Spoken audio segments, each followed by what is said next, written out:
Broccoli முட்டை பொரியல் எப்படி செய்யறதுன்னு பார்க்கலாம். ப்ரொக்கோலி வந்து இப்போ சீசன்னு, ஒரு கேஜே வந்து 60 ரூபாய் தான். ஒரு கேஜிக்கு 4 ப்ரொக்கோலி நிற்குது.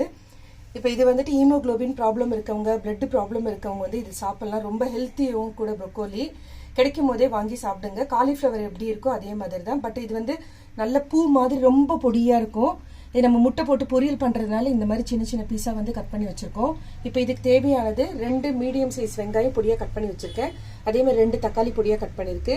கொழும்பு மிளகாத்தூள் 2 ஸ்பூன் எடுத்திருக்கேன். மஞ்சத்தூள் 1/2 ஸ்பூனு, உப்பு தேவையான அளவு, கரம் மசாலா, இஞ்சி பூண்டு பேஸ்ட்டு ஒரு ஸ்பூன் எடுத்திருக்கேன், 2 முட்டை. இப்போ பேனில் வந்து 2 டேபிள் ஸ்பூனுக்கு எண்ணெய் ஊற்றிருக்கேன். எண்ணெய் காஞ்சிடுச்சு. வெங்காயம் போட்டு வதக்கிக்கலாம். இது நீங்கள் சப்பாத்தி பூரிக்கு தொட்டுன்னு சாப்பிட்லாம். சாதத்துக்கு வந்துட்டு சாம்பார் ரசத்துக்கு கூட தொட்டுன்னு சாப்பிட்றதுக்கும் நல்லாயிருக்கும். இப்போ வெங்காயம் கொஞ்சம் வதங்கிடுச்சு. தக்காளி சேர்த்துக்கலாம். வெங்காயம் தக்காளி பொடியாகவே கட் பண்ணிக்கோங்க. இது நல்லா ஸ்மாஷ் ஆகணும்.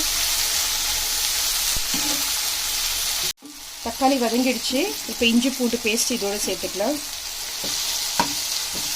ப்ரொக்கோலி வந்து சூப் வைக்கலாம். குருமா நம்ம எப்படி காலிஃப்ளவர் பண்ணுறோமோ அதே மாதிரி தான். சூப் வச்சா கூட நல்லாயிருக்கும். குருமாவும் செய்யலாம். பட்டாணி உருளைக்கிழங்கெல்லாம் சேர்த்துட்டு காலிஃப்ளவர் குருமா எப்படி வைக்கிறோமோ அதே மாதிரி. கறி கூட கூட நம்ம சொந்தின கறி கைமா வந்துட்டு வாங்கி வந்துட்டு ப்ரொக்கோலி பொடியாக கட் பண்ணிவிட்டு கைமா பொடியும் சேர்த்து பரட்டலாம். ரொம்ப அருமையாக இருக்கும் டேஸ்ட்டு. இஞ்சி பூண்டு பேஸ்ட்டு வதங்கிடுச்சு. இப்போ நம்ம ப்ரொக்கோலி சேர்த்துடலாம்.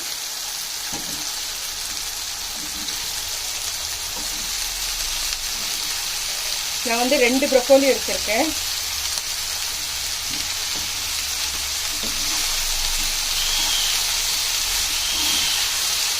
ஒரு 2 நிமிஷம் வதங்கிட்டது. நல்லா வதக்கி விட்டுக்கோங்க.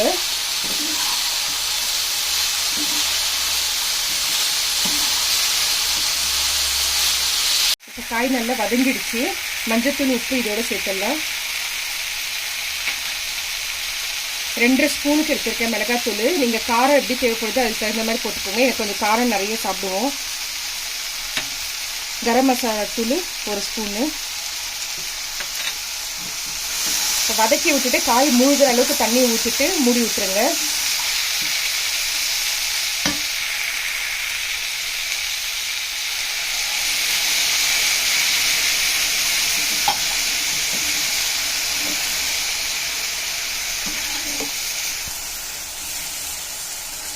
காய் வேகட்டும். ஒரு 5 நிமிஷம் விட்டு பார்க்கலாம்.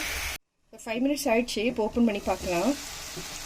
நம்ம தண்ணி ஊற்றுனதெல்லாம் வந்து கொஞ்சம் ட்ரையாக ஆரம்பிச்சிச்சு. இப்படியே கூட நீங்கள் எடுத்துகிட்டு சப்பாத்தி பூரிக்கு தோசைக்கெல்லாம் தொட்டுன்னு சாப்பிட்லாம்.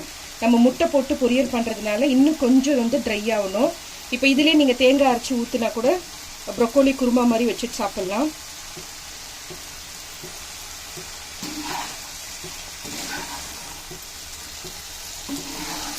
இன்னும் 2 நிமிஷம் இது ஃபுல்லாக ட்ரை ஆகட்டும். இந்த தண்ணியோட நீங்கள் முட்டை போட்டிங்கன்னா கரெக்டாக வராது பொரியல். ட்ரை ஆகிடுச்சு. முட்டை உடச்சி ஊற்றிக்கலாம்.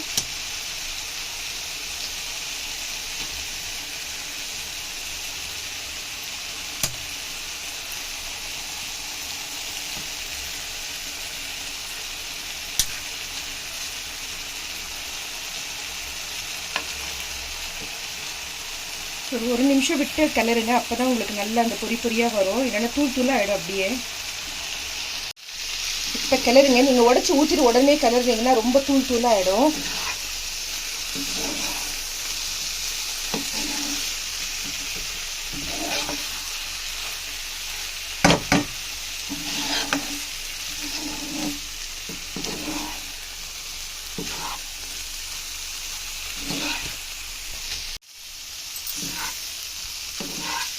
பாருங்க ஃபுல்லாக ட்ரை ஆகிடுச்சு.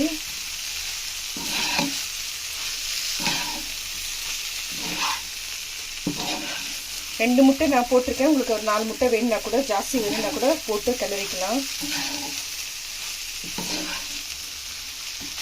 முட்டை வேண்டான்றவங்க இப்போ நம்ம எப்படி ட்ரை பண்ணமோ அதே மாதிரி கூட ட்ரை பண்ணிவிட்டு சாப்பிட்டுக்கலாம்.